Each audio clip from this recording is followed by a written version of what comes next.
আসসালামু আলাইকুম প্রিয় শিক্ষার্থী, আবারও সবাইকে অনেক অনেক স্বাগতম জানাচ্ছি। আজকে আমরা আবার সামষ্টিক অর্থনীতির একটি ইম্পর্টেন্ট টপিক নিয়ে আলোচনা করব। আমরা মূলত হচ্ছে অর্থবাজারের মধ্যে এর আগের লেকচারগুলো অর্থবাজার নিয়ে আমরা আলোচনা করছিলাম। আজকে আমরা অর্থবাজারের একটি খুব প্রচলিত একটি তত্ত্ব রয়েছে, যেটার উপরই আসলে মূলত অর্থবাজার বা আমাদের মানি মার্কেটটা হচ্ছে ডিপেন্ড করছে, বা পুরো ওয়ার্ল্ডের মানি মার্কেটটা আর কনসেপ্ট গুলো হচ্ছে এটার উপরে ডিপেন্ড করে। সেটাকে আমরা বলি হচ্ছে কোয়ান্টিটি থিওরি অফ মানি বা অর্থের পরিমাণ তত্ত্ব, যেটা অর্থনীতিবিদ ফিশার তত্ত্ব হিসাবেও আমরা হচ্ছে আমাদের মধ্যে হচ্ছে প্রচলিত হয়েছে। তো আমরা সেটা সরাসরি চলে যাই। আমাদের আজকে যেটা আমরা নিয়ে আলোচনা করতে চাচ্ছি সেটা হচ্ছে অর্থের পরিমাণ তত্ত্ব।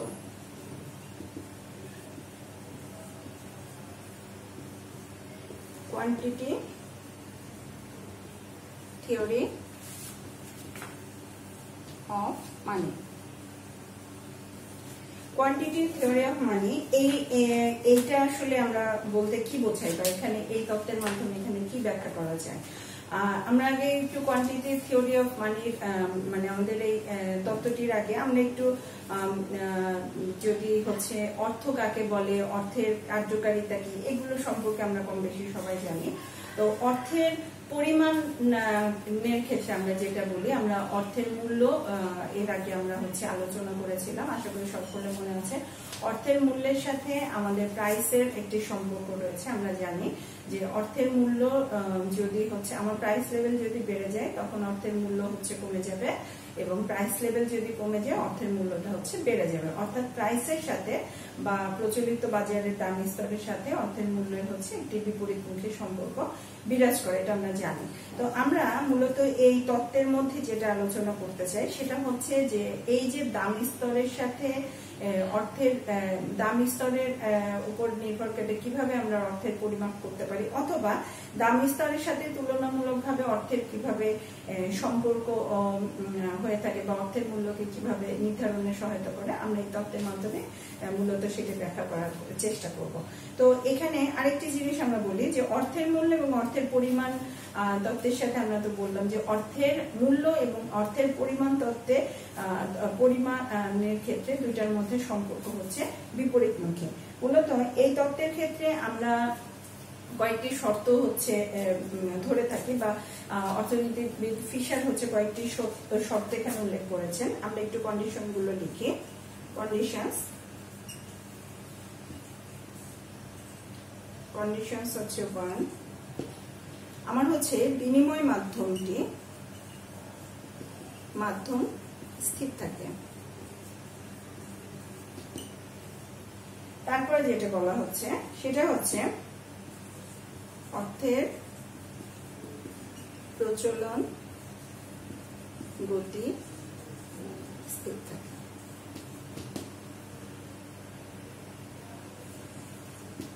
পণ্য সামগ্রী ও সেবা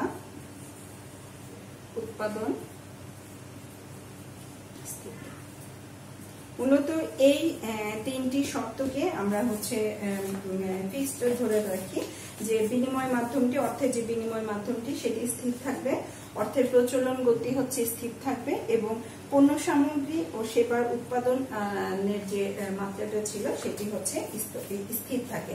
মূলত 1911 সালে ফিশার তার বিখ্যাত গ্রন্থ the purchasing power of money, এই গ্রন্থের মাধ্যমে এই গ্রন্থে তার এই Fisher quantity theory of money তত্ত্বটি ব্যাপকভাবে সে আলোচনা করেছিলেন, এবং তারই পরিপ্রেক্ষিতে পরবর্তীতে এটি হচ্ছে আমরা হচ্ছে আমাদের সামষ্টিক অর্থনীতি বা অর্থবাজারের মূল মন্ত্র হিসাবে এই তত্ত্বের উপরই বা এই তত্ত্বের উপরই হচ্ছে আমাদের অর্থবাজারটা হচ্ছে দাঁড়িয়ে রয়েছে। তো ফিশারের মতে যেটি ফিশার যে ধারণাটি বলেছিল যে অর্থের যোগান এবং হচ্ছে মানি সাপ্লাই, আমার যদি অর্থের যোগান যদি বাড়ে এবং তার সাথে যদি অর্থের মানি সাপ্লাই যদি বাড়ে এবং তার সাথে আমার যদি প্রাইসও বেড়ে যায়, সেক্ষেত্রে আমার হচ্ছে অর্থের মূল্য বা হচ্ছে মানি ভ্যালুটা হচ্ছে কমে যাবে। আমরা একটু আগেই বললাম যে আমাদের হচ্ছে প্রাইস লেভেলের সাথে অর্থের মানে মূল্যের বা হচ্ছে মানি ভ্যালুর সম্পর্ক হচ্ছে বিপরীতমুখী। তো এখন আরেকটি জিনিস নতুন আমরা অ্যাড করছি, সেটা হচ্ছে আমি মুছে ফেলি।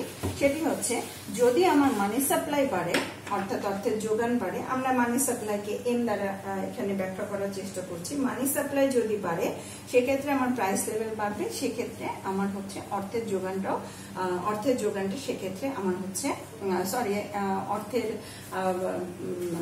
মূল্য বা হচ্ছে ভ্যালু অফ মানিটা আমার হচ্ছে আস্তে আস্তে কমে যাবে। অর্থাৎ মানি সাপ্লাইয়ের সাথে অর্থের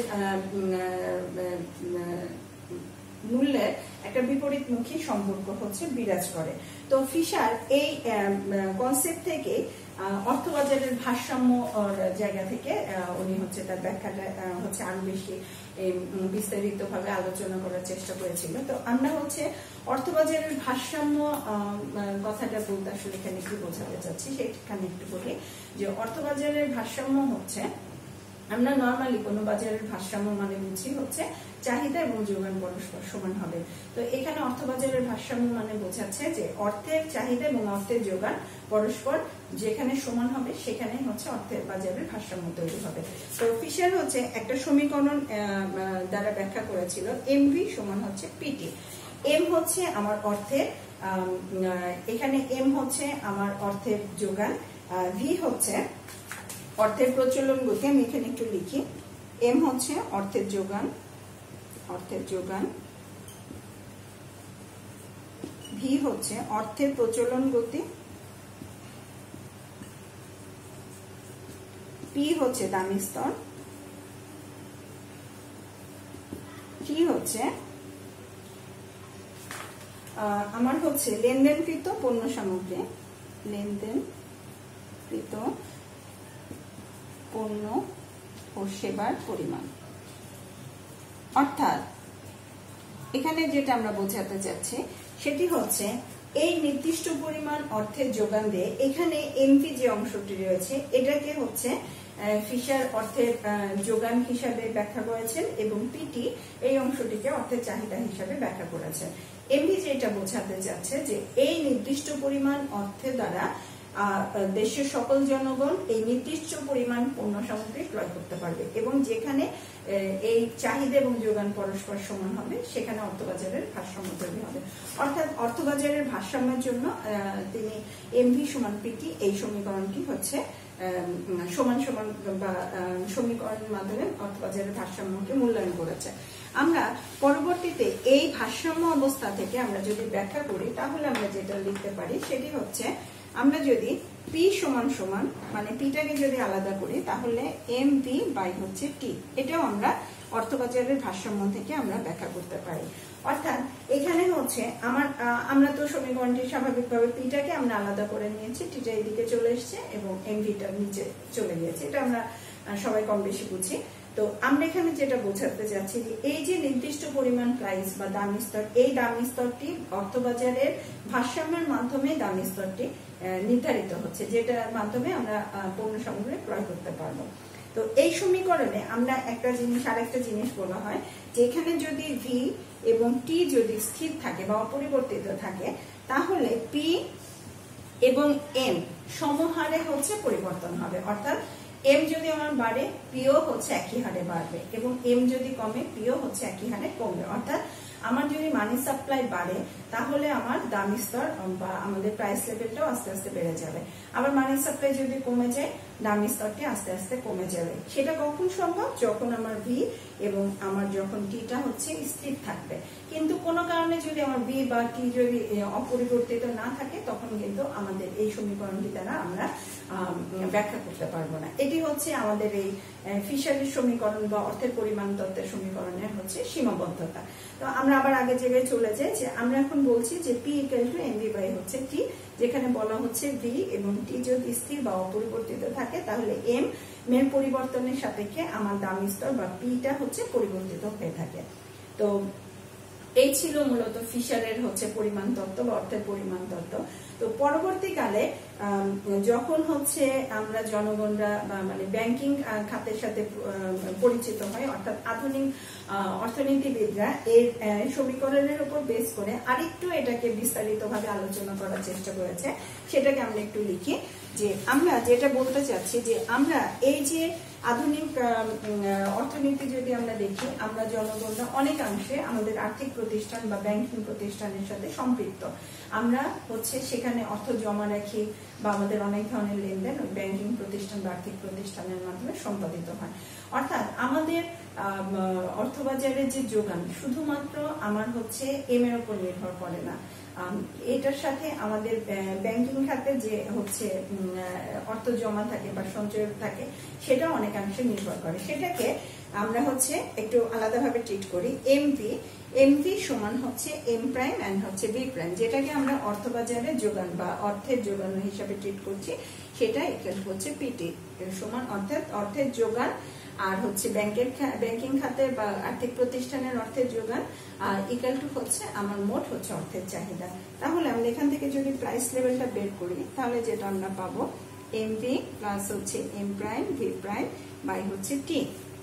এখানে একই আবার আগের মতনই আমরা বলবো যেখানে যদি ভি প্রাইম এবং যদি টি স্থির থাকে তাহলে পি এর পরিবর্তনের হার এম প্লাস হচ্ছে এম প্রাইম, অর্থাৎ হচ্ছে মোট অর্থের যোগান এবং হচ্ছে আমাদের ব্যাংকিং খাতে অর্থের যোগান বা আর্থিক প্রতিষ্ঠানে যে অর্থের পরিমাণ রয়েছে তার এই দুইটার সমষ্টি হচ্ছে আমার পি কে প্রভাবিত করে।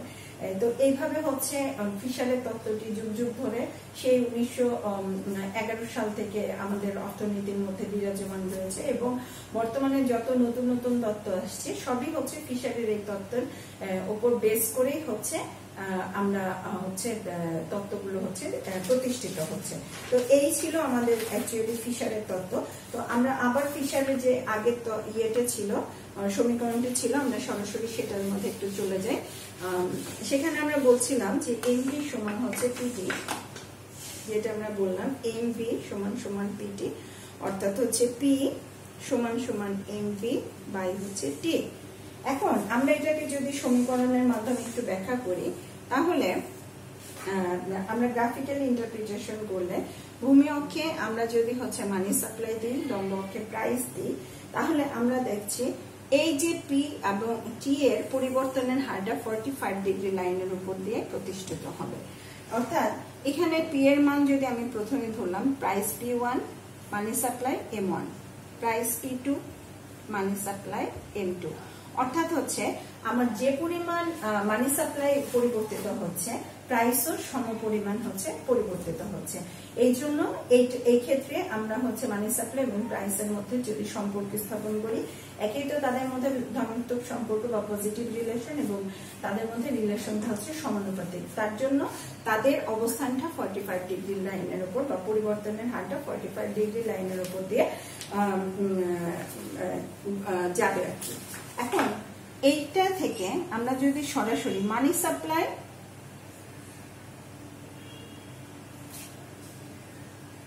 বা ভ্যালু অফ মানি, এই যে এখানে মানি সাপ্লাই যে আমরা পেলাম, এই মানি সাপ্লাইকে আমরা সরাসরি আবার মানি সাপ্লাই আর লম্ব অক্ষে আমরা যদি হচ্ছে ভ্যালু অফ মানি দিই, তাহলে আমরা জানি হচ্ছে এই রেখাটা হবে ডাউনওয়ার্ড স্লোপে। আমরা এর আগে বলেছিলাম যে প্রাইসের সাথে আমার হচ্ছে ভ্যালু অফ মানি এর সম্পর্ক হচ্ছে বিপরীতমুখী।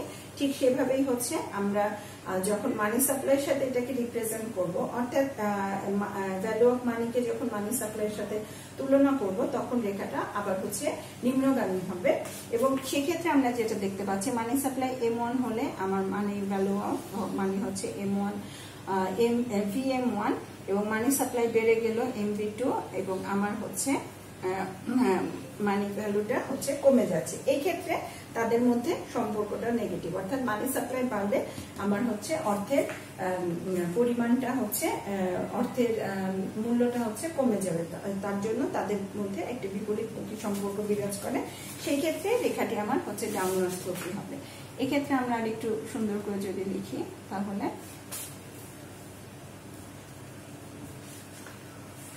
এই ছিল মূলত আমাদের অর্থের ফিশারীয় তত্ত্ব বা পরিমাণ তত্ত্ব বা কোয়ান্টিটি থিওরি অফ মানি বা অর্থের ফিশারীয়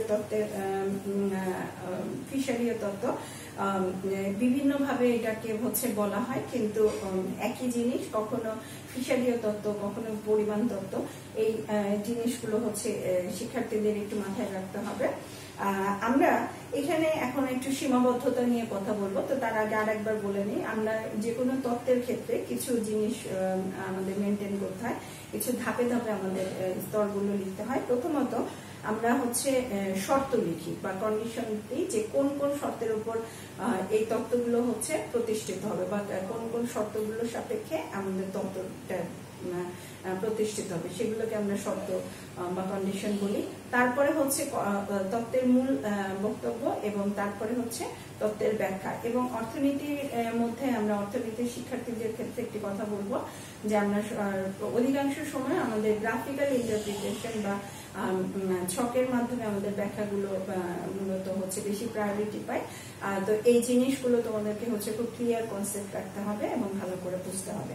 এবং লাস্টে যে ধাপটি থাকে সেটা হচ্ছে লিমিটেশন বা সীমাবদ্ধতা বা ব্যতিক্রম, যেটাই বলো, যে আমরা যে কোনো তত্ত্বের ক্ষেত্রে কিছু সীমাবদ্ধতা থাকে বা কিছু ব্যতিক্রম থাকে, যে মানে তত্ত্বটি সবসময় যে কার্যকর হবে তা না, কিন্তু কিছু কিছু শর্ত সাপেক্ষে এটা কার্যকর হবে এবং কিছু কিছু শর্ত সাপেক্ষে কার্যকর হবে না।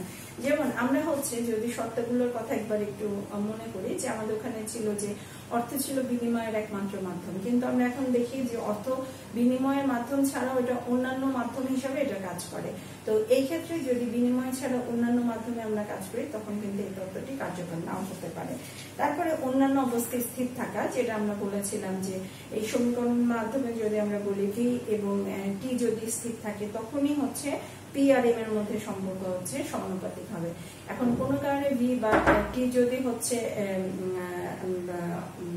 স্থির না থাকে তখন হচ্ছে আমার এই তত্ত্বটি হচ্ছে কার্যকর হবে না। তারপরে ফিশারির এই তত্ত্বতে মুদ্রা সংকোচন, মুদ্রাস্ফীতি এগুলো নিয়ে কোনো আলোচনা করা হয়নি। সাধারণত মুদ্রা সংকোচন এবং মুদ্রাস্ফীতি অর্থনীতির মধ্যে সহজভাবে বিরাজমান থাকে। যদি এরকম পরিস্থিতির মধ্যে এই তত্ত্বগুলো হচ্ছে এই তত্ত্বটি কার্যকর নাও হতে পারে। এগুলো হচ্ছে শিক্ষার্থীদের মনে রাখতে হবে। তো এই ছিল আমাদের আজকের মতন ক্লাস, যে অর্থের পরিমাণ তত্ত্ব বা ফিশারির অর্থের পরিমাণ তত্ত্বের ফিশারি ভাষ্য বা অর্থের কোয়ান্টিটি থিওরি অফ মানি। তো আজকে এতটুকুই। আশা করি তোমরা ভালো থাকবে সবাই। ততক্ষণ পর্যন্ত আমরা পরবর্তীতে আবার ইনশাল্লাহ দেখা করবো এবং অন্যান্য টপিকসে আলোচনা করবো। সবাইকে অনেক অনেক শুভেচ্ছা এবং আল্লাহ হাফেজ।